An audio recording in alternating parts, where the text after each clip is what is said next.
আসসালামু আলাইকুম। আমন্ত্রণ জানাচ্ছি ফভ টিভি নিউজ আপডেটে। সঙ্গে আছি আমি ইমতিয়াজ আহমেদ। শুরুতেই সংবাদ শিরোনাম। ভারতের আগ্রাসন রুখতে বড় সামরিক পদক্ষেপ বাংলাদেশে। বাড়ি ও জমি হারালেন মমতাজ, সেনা হেফাজতে বিএনপি নেতার মৃত্যুতে যা হচ্ছে। রাজধানীতে নিজ বাসায় জামাত নেতা খুন নিয়ে চাঞ্চল্যকর তথ্য। ইরানে সামরিক হামলার পরিকল্পনা নিয়ে রাশিয়ার কড়া সতর্কবার্তা। বাংলাদেশের 3 পাশে 5টি বিমান ঘাঁটি চালু করছে ভারত। এবার বিস্তারিত। আসন্ন জাতীয় নির্বাচনের পর পাকিস্তান, তুরস্ক এবং সৌদি আরবকে নিয়ে গঠিত একটি উদীয়মান শক্তিশালী সামরিক জোটে বাংলাদেশের সম্ভাব্য যোগদান নিয়ে আন্তর্জাতিক মহলে ব্যাপক জল্পনা শুরু হয়েছে। গত কয়েক মাসে ঢাকা ও ইসলামাবাদের মধ্যে উচ্চ পর্যায়ের সামরিক বৈঠক এবং পাকিস্তান ও সৌদি আরবের মধ্যে বিদ্যমান কৌশলগত পারস্পরিক প্রতিরক্ষা চুক্তি এই আলোচনার পালে নতুন হাওয়া দিয়েছে। 2024 সালে বাংলাদেশের রাজনৈতিক পট পরিবর্তনের পর থেকে আঞ্চলিক ভূ রাজনীতিতে যে নতুন মেরুকরণ শুরু হয়েছে তার অংশ হিসেবেই এই কৌশলগত অংশীদারিত্বকে দেখা হচ্ছে। বিশ্লেষকদের মতে নির্বাচনের পর গঠিত নতুন সরকার এই জোটে আনুষ্ঠানিকভাবে যোগ দিলে তা দক্ষিণ এশিয়ার সামগ্রিক নিরাপত্তা কাঠামোকে নতুন রূপ দিতে পারে। এই সম্ভাব্য জোটের ভিত্তিপ্রস্তর স্থাপিত হয়েছিল 2025 সালের সেপ্টেম্বরে পাকিস্তান ও সৌদি আরবের মধ্যে স্বাক্ষরিত একটি প্রতিরক্ষা চুক্তির মাধ্যমে। ওই চুক্তির মূল ধারা অনুযায়ী যে কোনো এক দেশের উপর হামলাকে উভয় দেশের উপর আক্রমণ হিসেবে গণ্য করা হবে, যা অনেকটা ন্যাটোর সম্মিলিত প্রতিরক্ষা নীতির আদলে।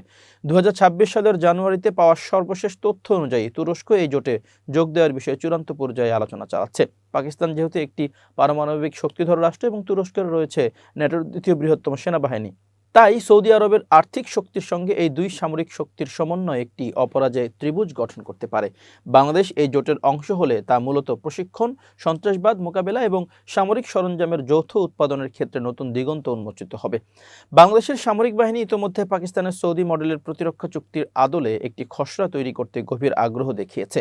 গত এক বছরে পাকিস্তানি সামরিক নেতৃত্বের ঢাকা সফরের হার উল্লেখযোগ্যভাবে বৃদ্ধি পেয়েছে। 2026 সালের জানুয়ারিতে বাংলাদেশ বিমান বাহিনীর প্রধানের পাকিস্তান সফরকালে JF-17 থান্ডার যুদ্ধবিমান কেনার বিষয়ে বিস্তারিত আলোচনা হয়েছে, যা বাংলাদেশের ফোর্সের গোল 2030 লক্ষ্যমাত্রা অর্জনে বড় ভূমিকা রাখবে। পাকিস্তান ইতোমধ্যে বাংলাদেশের জন্য সুপার মুশাক প্রশিক্ষণ বিমান দ্রুত সরবরাহের প্রতিশ্রুতি দিয়েছে। এই প্রতিরক্ষা সহযোগিতা শুধুমাত্র ক্রয় বিক্রয়ের মধ্যে সীমাবদ্ধ নয়, বরং গোয়েন্দা তথ্য আদান প্রদান এবং যৌথ সামরিক মহড়া পর্যন্ত বিস্তৃত হতে পারে বলে জানা গেছে। তবে এই জোটে বাংলাদেশের যোগদানের বিষয়টি অনেকাংশে নির্ভর করছে 12 ফেব্রুয়ারির নির্বাচনের পর গঠিত সরকারের পররাষ্ট্রনীতির উপর। যদিও বর্তমান অন্তর্বর্তীকালীন প্রশাসনের অধীনে খসড়া চুক্তির কাজ অনেক দূর এগিয়েছে, তবে এর আনুষ্ঠানিক অনুমোদন দেবে পরবর্তী নির্বাচিত সরকার। বাংলাদেশের প্রতিরক্ষা ব্যবস্থার আধুনিকায়ন এবং প্রতিবেশী দেশগুলোর সঙ্গে শক্তির ভারসাম্য বজায় রাখতে এই জোট একটি গুরুত্বপূর্ণ সুযোগ হিসেবে দেখছেন নিরাপত্তা বিশ্লেষকরা। তবে ঐতিহাসিক প্রেক্ষাপট এবং দেশের অভ্যন্তরীণ রাজনৈতিক মেরুকরণের কারণে এই সিদ্ধান্ত গ্রহণের ক্ষেত্রে সরকারকে সতর্কতার সঙ্গে এগোতে হবে। শেষ পর্যন্ত বাংলাদেশ এই চতুর্মুখী জোটে যোগ দিলে তা হবে মুসলিম বিশ্বের প্রধান দেশগুলোর মধ্যে এক নজিরবিহীন নিরাপত্তা সমন্বয়। মানিকগঞ্জ 2 আসনের সাবেক সংসদ সদস্য ও কণ্ঠশিল্পী মমতাজ বেগমের 3টি বাড়ি সহ 447% জমি জব্দের নির্দেশ দিয়েছেন আদালত। মঙ্গলবার 13 জানুয়ারি দুর্নীতি দমন কমিশন দুদকের আবেদনের পরিপ্রেক্ষিতে এই আদেশ দেন ঢাকা মহানগর আদালত। আদালতের বেঞ্চ সহকারী রিয়াজ হোসেন জানান, জব্দ করা সম্পত্তির মধ্যে রয়েছে রাজধানীর DOHS এ অবস্থিত একটি বাড়ি এবং মানিকগঞ্জে অবস্থিত 2টি বাড়ি। পাশাপাশি ঢাকা ও মানিকগঞ্জে থাকা মোট 474% জমিও জব্দের আওতায় এসেছে। বর্তমানে মমতাজ বেগম কারাগারে রয়েছেন। তার বিরুদ্ধে হত্যা মামলা সহ একাধিক মামলা রয়েছে। এছাড়া তার বিরুদ্ধে মানি লন্ডারিংয়ের অভিযোগও রয়েছে, যা বর্তমানে দুদক তদন্ত করছে। দুদকের উপপরিচালক মোহাম্মদ সিরাজুল হক সম্পত্তি জব্দের আবেদন করেন। আবেদনে বলা হয়, মমতাজ বেগম ও তার স্বার্থ সংশ্লিষ্ট ব্যক্তি ও প্রতিষ্ঠানের বিরুদ্ধে মানি লন্ডারিংয়ের অভিযোগ রয়েছে। অভিযোগের অনুসন্ধান সুষ্ঠুভাবে পরিচালনার স্বার্থে এসব সম্পত্তি আদালতের মাধ্যমে জব্দ করা প্রয়োজন। অন্যদিকে চুয়াডাঙ্গার জীবননগরে সেনা হেফাজতে পৌর বিএনপির সাধারণ সম্পাদক শামসুজ্জামান ডাবলুর মৃত্যুর ঘটনায় দোষীদের বিরুদ্ধে ব্যবস্থা নেবে বলে জানিয়েছে সেনাবাহিনী। মঙ্গলবার অফিসিয়াল ফেসবুক পেজে এক সংবাদ বিজ্ঞপ্তিতে কথা জানিয়েছে আন্তঃবাহিনী জনসংযোগ পরিদপ্তর। আইএসপিআর। বিজ্ঞপ্তিতে বলা হয়, গত 12 জানুয়ারি আনুমানিক রাত 1টায় চুয়াডাঙ্গা জেলার জীবননগর উপজেলায় সুনির্দিষ্ট গোয়েন্দা তথ্যের ভিত্তিতে অবৈধ অস্ত্র উদ্ধারের লক্ষ্যে যৌথ বাহিনী কর্তৃক একটি বিশেষ অভিযান পরিচালনা করা হয়। অভিযানকালে জীবননগর উপজেলা স্বাস্থ্য কমপ্লেক্স সংলগ্ন একটি ফার্মেসি দোকান থেকে অবৈধ অস্ত্র রাখার অভিযোগে মোহাম্মদ শামসুজ্জামান ওরফে ডাবলুকে আটক করা হয়। পরবর্তীতে আটককৃত ব্যক্তির প্রদত্ত তথ্যের ভিত্তিতে টহল দল উক্ত ফার্মেসিতে তল্লাশি পরিচালনা করে এবং একটি 9 মিমি পিস্তল, একটি ম্যাগাজিন ও 4টি গুলি উদ্ধার করে। অভিযান শেষে আটক ব্যক্তি হঠাৎ অসুস্থ হয়ে অচেতন হয়ে পড়লে তাকে দ্রুত জীবননগর উপজেলা স্বাস্থ্য কমপ্লেক্সে নেওয়া হয়। পরবর্তীতে আনুমানিক রাত 12টা 25 মিনিটে কর্তব্যরত চিকিৎসক তাকে মৃত ঘোষণা করেন। এই ঘটনাটি অনাকাঙ্ক্ষিত ও দুঃখজনক কোনোভাবেই গ্রহণযোগ্য নয় উল্লেখ করে বিজ্ঞপ্তিতে বলা হয়, ইতোমধ্যে উক্ত ক্যাম্পের ক্যাম্প কমান্ডার ও অভিযানে অংশগ্রহণকারী সব সেনা সদস্যকে সেনানিবাসে প্রত্যাহার এবং সঠিক কারণ উদ্ঘাটনের উদ্দেশ্যে একটি উচ্চপদস্থ তদন্ত কমিটি গঠন করা হয়েছে। তদন্তে দোষী সাব্যস্ত ব্যক্তিদের বিরুদ্ধে সেনা আইন অনুযায়ী যথাযথ আইনানুগ ব্যবস্থা গ্রহণ করা হবে। এদিকে ঘটনার পর এলাকায় উত্তেজনা ছড়িয়ে পড়লে সোমবার রাত 2টার দিকে পরিস্থিতি নিয়ন্ত্রণে ঘটনাস্থলে ছুটে যান চুয়াডাঙ্গা জেলা বিএনপি সভাপতি ও চুয়াডাঙ্গা 2 আসনের বিএনপির মনোনীত প্রার্থী মাহমুদ হাসান খান বাবু। তিনি বিক্ষুব্ধ নেতাকর্মীদের সঙ্গে কথা বলেন এবং শান্ত থাকার আহ্বান জানান। রাত 2:30টার দিকে তিনি হাসপাতালের ভেতরে গিয়ে প্রকৃত পরিস্থিতি জানার চেষ্টা করেন। এবার আন্তর্জাতিক প্রসঙ্গ। ইরানের বিরুদ্ধে নতুন করে সামরিক হামলার হুমকিকে সম্পূর্ণ অগ্রহণযোগ্য বলে আখ্যা দিয়েছে রাশিয়া। দেশটির পররাষ্ট্র মন্ত্রণালয় সতর্ক করে জানিয়েছে, ইরানের অভ্যন্তরীণ পরিস্থিতিকে অজুহাত হিসেবে ব্যবহার করে আবারও হামলা চালানো হলে তা মধ্যপ্রাচ্য সহ বৈশ্বিক নিরাপত্তার জন্য ভয়াবহ পরিণতি ডেকে আনতে পারে। মঙ্গলবার 13 জানুয়ারি রাশিয়ার পররাষ্ট্র মন্ত্রণালয়ের মুখপাত্র মারিয়া জাখারোভা এক বিবৃতিতে যুক্তরাষ্ট্রের অবস্থানের তীব্র সমালোচনা করেন। তিনি বলেন, যুক্তরাষ্ট্রের পক্ষ থেকে ইরানের নতুন সামরিক হামলার হুমকি সম্পূর্ণরূপে অগ্রহণযোগ্য। একই সঙ্গে তিনি গত বছরে জুনে ইরানের 3টি পারমাণবিক স্থাপনায় যুক্তরাষ্ট্রের বিমান হামলার পুনরাবৃত্তির বিষয়ে ওয়াশিংটনকে স্পষ্ট বার্তা দেন। জাখারোভা আরও বলেন, এ ধরনের পদক্ষেপ গোটা মধ্যপ্রাচ্য অঞ্চলে আরও অস্থিতিশীল করে তুলবে এবং আন্তর্জাতিক নিরাপত্তার উপর মারাত্মক প্রভাব ফেলবে। তিনি ইরানের সঙ্গে ব্যবসা করা দেশগুলোর উপর 25% শুল্ক আরোপের হুমকিকেও সরাসরি ব্ল্যাকমেইল হিসেবে অভিহিত করেন। তার ভাষায়, ইরানের বিদেশি অংশীদারদের ভয় দেখাতে বাণিজ্য শুল্ককে অস্ত্র হিসেবে ব্যবহারের এই অশোভন প্রচেষ্টা আমরা দৃঢ়ভাবে প্রত্যাখ্যান করছি। রাশিয়ার পররাষ্ট্র মন্ত্রণালয়ের মুখপাত্রের মতে, এ ধরনের অর্থনৈতিক চাপ আন্তর্জাতিক আইন ও কূটনৈতিক শিষ্টাচারের পরিপন্থী। ইরানে চলমান সরকার বিরোধী বিক্ষোভ প্রসঙ্গে তিনি দাবি করেন, এসব আন্দোলন কৃত্রিমভাবে উস্কে দেওয়া হয়েছে এবং বর্তমানে তা ধীরে ধীরে স্থিমিত হচ্ছে।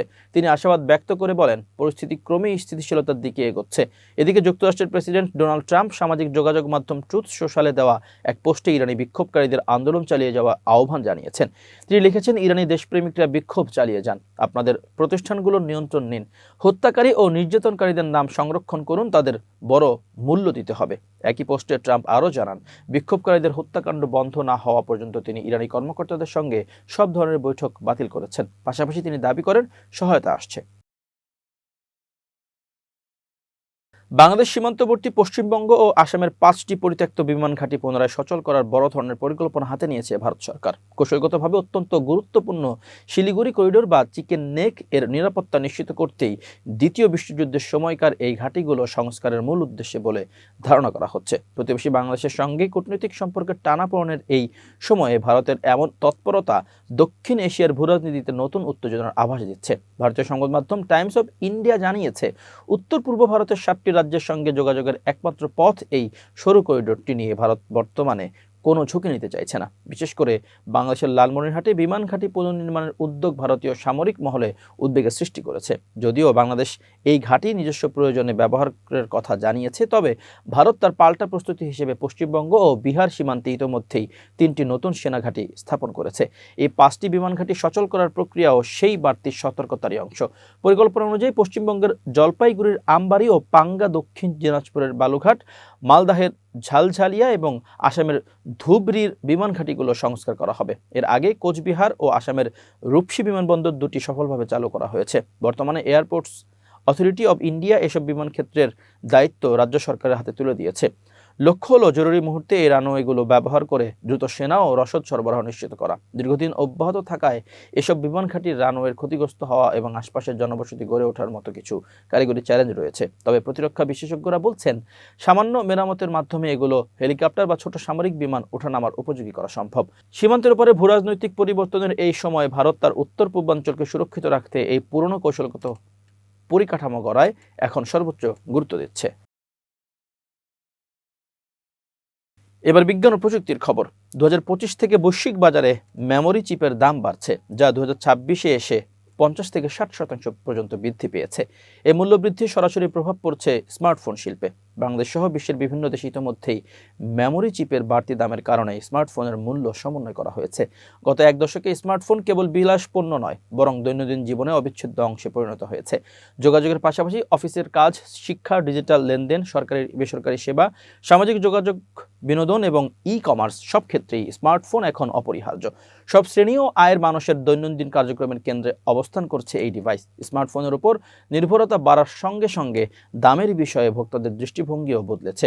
এখন ক্রেতারা এমন ফোন প্রত্যাশা করেন যা সাশ্রয়ী মূল্যের পাশাপাশি টেকসই এবং দীর্ঘদিন ভালো পারফরমেন্স দিতে সক্ষম। বাংলাদেশের মতো মূল্য সংবেদনশীল বাজারে ভোক্তারা দামের সঙ্গে ফিচারের সর্বোত্তম সমন্বয়কে গুরুত্ব দেন এবং স্মার্টফোনকে বিলাসিতা নয়, বরং দীর্ঘমেয়াদী প্রয়োজন হিসেবে বিবেচনা করেন। তবে সাম্প্রতিক সময়ে স্মার্টফোনের দামে উল্লেখযোগ্য বৃদ্ধি লক্ষ্য করা যাচ্ছে। 2025-এর নভেম্বরে ইন্দোনেশিয়া ও ভারতের স্মার্টফোনের দাম বাড়ানো হয়। একই বছরের ডিসেম্বরে নেপালেও মূল্য সমন্বয় কার্যকর হয়। বাংলাদেশে 2026 থেকে এই মূল্য বৃদ্ধির প্রভাব স্পষ্টভাবে দেখা যাচ্ছে। বাজারের বিভিন্ন ক্যাটাগরিতে স্মার্টফোনের দাম প্রায় 10 থেকে 25% পর্যন্ত বেড়েছে। বিশ্লেষকদের মতে এই মূল্য বৃদ্ধির মূল কারণ 2025 সালের দ্বিতীয়ার্ধ থেকে DRM ও NAND ফ্ল্যাশ মেমোরি চিপের দামে ধারাবাহিক বৃদ্ধি। ওই সময় DRAM চিপের দাম 15 থেকে 30% পর্যন্ত বেড়ে যায়, আর NAND ফ্ল্যাশের দাম বৃদ্ধি পায় 5 থেকে 10% মতো। এই প্রবণতা 2026 সালেও অব্যাহত রয়েছে। চলতি বছরের শুরুতে মোট মেমোরি চিপের মূল্য বৃদ্ধি 55 থেকে 60% পৌঁছেছে, যা স্মার্টফোনের উৎপাদন ব্যয় ও খুচরা মূল্যে সরাসরি প্রভাব ফেলেছে। এবার খেলার খবর। টি-20 বিশ্বকাপে অংশগ্রহণ নিয়ে বাংলাদেশ ক্রিকেট বোর্ড BCBর সাথে আন্তর্জাতিক ক্রিকেট কাউন্সিলের কর্মকর্তাদের সঙ্গে ভিডিও কনফারেন্স অনুষ্ঠিত হয়েছে। তবে কোনো সিদ্ধান্ত ছাড়াই মুলতবি হয়েছে এই সভা। ভারতে না যাওয়ার সিদ্ধান্তে অনড় বাংলাদেশ। অন্যদিকে সূচি ঘোষণা হওয়ায় BCBকে অবস্থান পরিবর্তনের অনুরোধ করেছে ICC। মঙ্গলবার 13 জানুয়ারি বিকেলে ভিডিও কনফারেন্সের মাধ্যমে দ্বিপক্ষীয় সভা অনুষ্ঠিত হয়। সেখানে বিসিবির পক্ষে সভাপতি আমিনুল ইসলাম, সহসভাপতি সাখাওয়াত হোসেন এবং ফারুক আহমেদ, ক্রিকেট অপারেশনস কমিটির পরিচালক ও চেয়ারম্যান নাজমুল আবেদিন এবং প্রধান নির্বাহী কর্মকর্তা নিজামুদ্দিন চৌধুরী অংশ নিয়েছেন। আইসিসির সঙ্গে আলোচনায় বিসিবি নিরাপত্তার শঙ্কার কারণে ভারতে ভ্রমণ না করার বিষয়ে তাদের অবস্থান পুনর্ব্যক্ত করে পাশাপাশি পুনরায় আইসিসিকে নিজেদের ম্যাচগুলো ভারতের বাইরে স্থানান্তর করার বিষয়টি বিবেচনার অনুরোধও জানিয়েছে বাংলাদেশ। অন্যদিকে আইসিসি জানিয়েছে টুর্নামেন্টের সূচি ইতোমধ্যেই ঘোষণা করায় বিসিবিকে অবস্থান পরিবর্তনের অনুরোধ করেছে। তবে বাংলাদেশ তাদের অবস্থান অপরিবর্তিত রাখার সিদ্ধান্তে এখনও অনড় বিসিবি। এর আগে গত রোববার ভারতে খেলতে গেলে বাংলাদেশ কী ধরনের নিরাপত্তা শঙ্কায় পড়তে পারে তা উল্লেখ করে বিসিবিকে চিঠি দিয়েছিল আইসিসি নিরাপত্তা বিভাগ। পরে বাফুফে ভবনে এক সংবাদ সম্মেলনে বিষয়টি খোলাসা করেন যুব ও ক্রীড়া উপদেষ্টা অধ্যাপক আসিফ নজরুল। তিনি বলেন, আসন্ন টি-20 বিশ্বকাপে ভারতে 3টি কারণে বাংলাদেশের নিরাপত্তা শঙ্কা বাড়তে পারে বলে আইসিসি নিরাপত্তা বিভাগের চিঠিতে উল্লেখ করা হয়েছে, যার একটি বাঁহাতি পেসার মোস্তাফিজুর রহমানকে বিশ্বকাপ দলে অন্তর্ভুক্ত করা। দ্বিতীয়ত, বাংলাদেশের সমর্থকরা যদি জাতীয় জার্সি পরে ঘোরাফেরা করেন। আর তৃতীয়ত, বাংলাদেশের জাতীয় নির্বাচন যত এগিয়ে আসবে তত দলের নিরাপত্তা ঝুঁকি বাড়বে। ক্রীড়া উপদেষ্টার মতে আইসিসির নিরাপত্তা দলের এই বক্তব্য সন্দেহাতীতভাবে প্রমাণ করে ভারতে বাংলাদেশে ক্রিকেট টিমের টি-20 বিশ্বকাপ খেলার কোনো রকম পরিস্থিতি নেই। প্রিয় দর্শক, শেষ করছি ফফ টিভি নিউজ আপডেট। আজ এ পর্যন্তই। ভিন্ন খবর নিয়ে দেখা হবে আগামীকাল রাত 8টায়। নিজেকে আপডেট রাখতে সাবস্ক্রাইব করুন চ্যানেলটি। নিয়মিত লাইক, কমেন্ট ও শেয়ার করে ছড়িয়ে দিন সর্বত্র। সুস্থ থাকুন, নিরাপদে থাকুন। আল্লাহ হাফেজ।